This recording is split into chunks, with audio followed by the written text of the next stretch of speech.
Hi guys, నేను ఇంట్లో మనం ఎగ్స్ తీసుకొచ్చినప్పుడు గబగబా వండేస్తూ ఉంటాం. అవి పాడైపోయినాయా మంచిగా ఉన్నాయా అని కూడా చూడం ఒక్కొక్కసారి హడావుడిలో.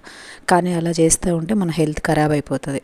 అందుకని ఒకసారి సింపుల్ టెస్ట్ అనమాట. మనం కూరగాయలు తెచ్చినప్పుడు ఎలా అయితే మనం వాష్ చేస్తామో అలానే ఒక గిన్నెలో వాటర్ తీసుకొని కొంచెం గిన్నెకి నిండా వాటర్ తీసుకుని అందులో కనుక మనం తెచ్చిన ఎగ్స్ అయితే కడుగుతాం చూడండి, సేమ్ అలానే ఇందులో వదిలేసేయండి ఎగ్స్ని. ఇందులో వదిలేస్తే ఏ ఎగ్ అయితే పైకి తేలి ఉంటుందో ఆ ఎగ్ మాత్రం వాడొద్దు. మునిగిపోయి ఉన్నాయనుకో అవన్నీ మంచి ఎగ్స్ అనమాట. మనం ఇలా తినడం వల్ల హెల్త్ ఖరాబ్ కాకుండా మంచిగా ఉంటుంది అనమాట. మనం ఇంట్లో వెజిటేబుల్స్ తెచ్చుకున్నప్పుడు ఎలా అయితే క్లీన్ చేసుకుంటామో అలా ఎగ్స్ తెచ్చుకున్నప్పుడు కూడా ఇలాగ ఒక స్మాల్ టెస్ట్ అనమాట.